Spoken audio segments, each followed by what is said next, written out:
పరమానందమాధవం పరమానందమాధవం.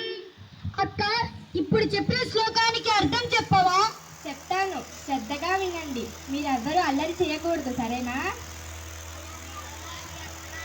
మూకం కరోతి వాచఫలం పంగుం లంఘయతే గిరిం యత్కృపాతమహం వందే పరమానందమాధవం.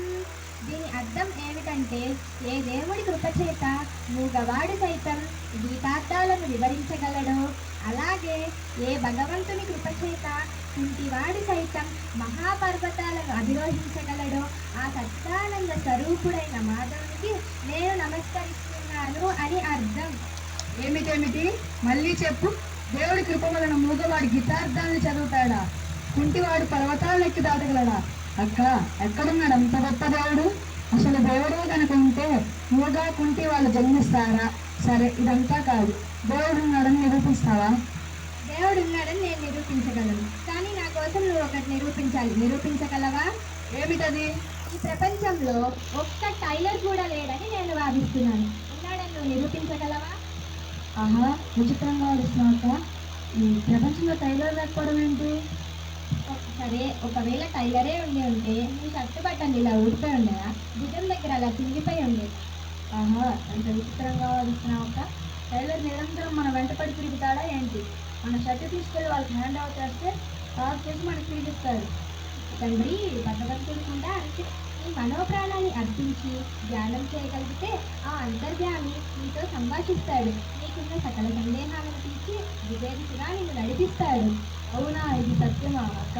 దేవుడితో మనం మాట్లాడగలమా? తప్పకుండా మాట్లాడగలము. అయితే మనం నిశ్చల మనస్సుతో ఆయనని ధ్యానించగలగాలి. అయితే ఆ ధ్యాన విధానాన్ని నాకు నేర్పుతావా? సంతోషంగా నేర్పుతాను. అయితే ఇది నా సొంత జ్ఞానం కాదు. భగవంతుడు ఏం చెప్పాడో అదే నేను మీకు వివరించి చెప్పగలుగుతాను. అలాగే, శ్రద్ధగా వింటాను. పూజ తప్పకుండా పాటిస్తాను. చూడు తమ్ముడు, ధ్యానయోగం అని పిలువబడే 6వ అధ్యాయంలో భగవంతుడు ఈ విధంగా వివరించాడు. మీ ఇంట్లోనే ఎవరికీ ఇబ్బంది లేని ఒక స్థలాన్ని ఎంపిక చేసుకొని వస్త్రం పరుచుకొని హాయిగా ఎలా కూర్చోవాలో భగవంతుడు వివరిస్తున్నాడు. సమం కాయ శిరోగ్రీవం ధారయన్న చలం స్థిరం సంపేక్ష నాసికాగ్రం సందిశస్వానవలోకయం. దీని అర్థం ఏమిటంటే, శరీరము, కంఠము, తల ఒకే సరళరేఖలో స్థిరంగా నిలుపుకో. నేను అనే ఉనికిని నాసికాగ్రం నుండి భూమధ్యంలో స్థిరంగా నిలుపుకో. దిక్కులు చూడవద్దు సుమా. ఇది శరీర విషయమై చెప్పబడిన సూచన. ఇక యోగి మనోస్థితిని వివరిస్తున్నాడు. ప్రశాంతాత్మా విగతది బ్రహ్మచర్యవలే స్పృహః మనస్సంయమ్యమచ్చిత్తః యుక్తాసీతమత్పరః. మనస్సు ఆలోచనల నుండి విముక్తి పొందడమే ధ్యానం. ఆ మనస్సును భగవంతుడి యందు నిలిపి ఆ నిర్మలమైన నిశ్శబ్దమైన స్వరూపాన్ని దర్శించు. శుభమస్తు. ఓం తత్సవిష్యంతనం ధ్యానం. ఓం తత్సవిష్యంతనం ధ్యానం. ఓం తత్సవిష్యంతనం ధ్యానం. ఓం నిర్విషయకం ధ్యానం. ఓం నిర్విషయకం ధ్యానం. ఓం నిర్విషయకం ధ్యానం. హరి ఓం.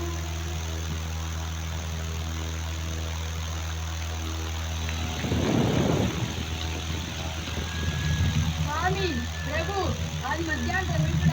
కృష్ణ స్వామి, కిరీటనం గదినం చక్రహస్తాం ఇచ్చామి స్వాం ద్రష్టుమహం తదైవ తేనైవ రూపేణ చతుర్భుజైన సహస్రబాహో భవవిశ్వమూర్తి. ఓం శ్రీకృష్ణ పరబ్రహ్మణే నమః. ఓం శ్రీకృష్ణ పరబ్రహ్మణే నమః. ఓం శ్రీకృష్ణ పరబ్రహ్మణే నమః. ఆయన ధర్మేష్, స్వామి, పేరు పెట్టి పిలుస్తున్నాడు. నేను మీకు తెలుసా? తెలియకనేమి నాయన. నీతో సహా ఈ జగతి మొత్తం నాకన్నా వేరు కాదు. సూత్రయమనులు గుచ్చబడిన రీతిగా ఈ ప్రపంచం నా యందు గుచ్చబడి ఉన్నది. నిత్యం గీతాశాస్త్రాన్ని పఠించు, ఈ మహాసత్యాన్ని తెలుసుకోగలుగుతావు. మత్త పరతరం నాణ్యత్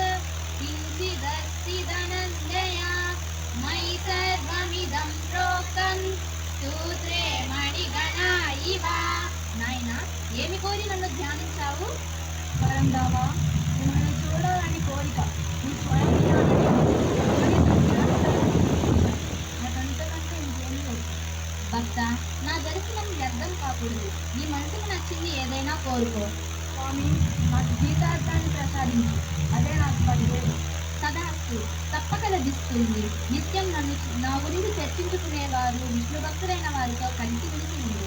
వారి సాంగత్య బలం చేత ఈ మహాసత్యాన్ని తెలుసుకోగలుగుతావు. గీతార్థాలను అవలీలగా గానం చేయగలుగుతావు. అంతేకాదు, ఆత్మజ్ఞానాన్ని కూడా తెలుసుకుంటావు. మచ్చిత్త మద్గత ప్రాణాః బోధయంత పరస్పరం కదయంతశ్చ మానిత్యం తుష్యంతి శరమంతి చ. శుభమస్తు నాయన. బ్రహ్మజ్ఞాన ప్రాప్తిరస్తు.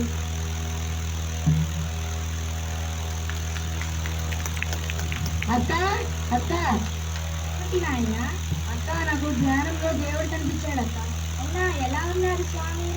శంకు చక్రనామాలతో, వైజయంతి మాలతో, కస్తూరి తిలకంతో, పెద్ద పెద్ద ఆభరణాలతో వెలిగిపోతున్నాడక్క. అలాగే దేవుడు నన్ను పేరు పెట్టి పిలిచాడక్క. అవునా తండ్రి, ధన్యుడివి నీవు. అలాగే ఎన్నెన్నో మంచి మాటలు కూడా చెప్పాడు. ఏం చెప్పారు స్వామి నీకు? నాకు చెప్తావా? విష్ణు భక్తులైన వారితో స్నేహంగా ఉండమని, నమ్రతగా వారిని ప్రశ్నించి భగవద్జ్ఞానాన్ని తెలుసుకోమని చెప్పాడు.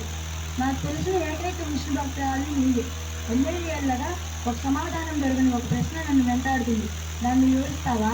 నాకు తెలిసినంత వరకు వివరం చెప్తాను. ఏది నువ్వు ముందు ప్రశ్న అడుగు.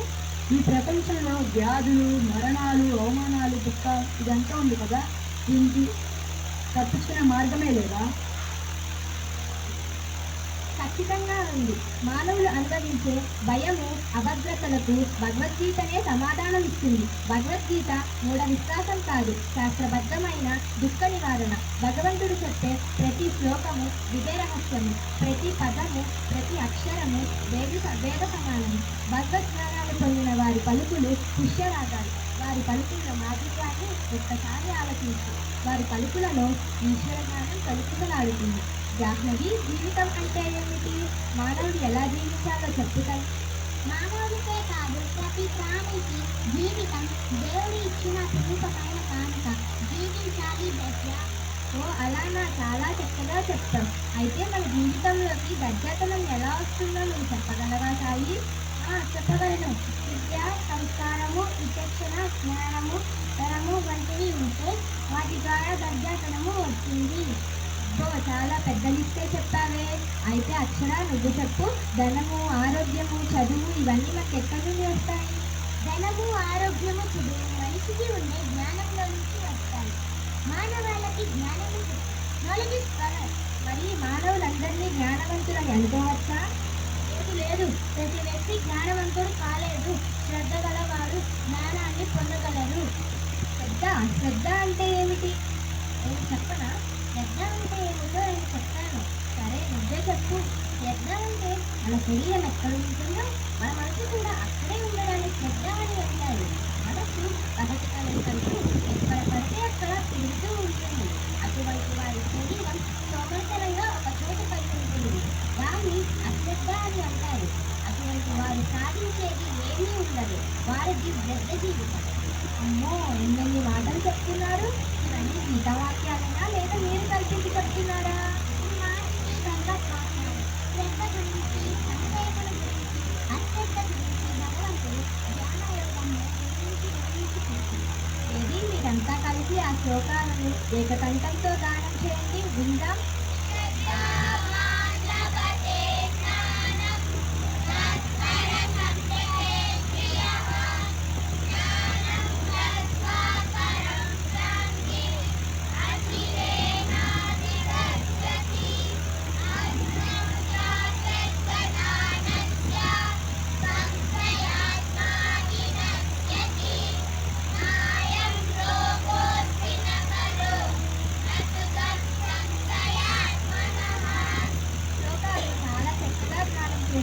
ఇప్పుడు మీలో అందరికంటే అతి చిన్నవారు ఈ శ్లోకానికి అర్థం చెప్పాలి.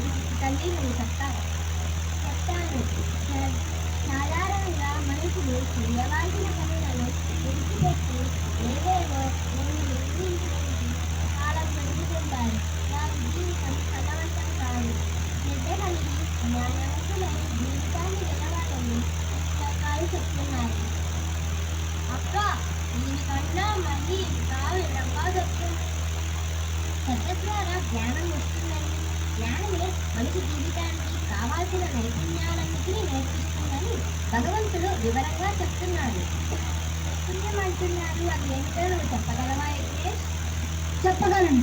నైపుణ్యం అంటే పనులను నాణ్యతతో చేయగలడం, ఇతరుల కన్నా తక్కువ సమయంలో విజయం సాధించగలడం. దీనిని ప్రజ్ఞ అన్నది గీత. నైపుణ్యం అంటే SKILL స్కిల్ అని అర్థం. ఎలా ప్రవర్తిస్తే మనుషుల ప్రజ్ఞ వృద్ధుతుందో కూడా భగవంతుడు సాంఖ్యయోగంలోని 5 శ్లోకాల ద్వారా చెప్పాడు. మీరంతా కలిసి ఆ 5 శ్లోకాలు చక్కగా గానం చేయండి, విందాం.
కూడా క్లుప్తంగా అర్థం చెప్పగలరా?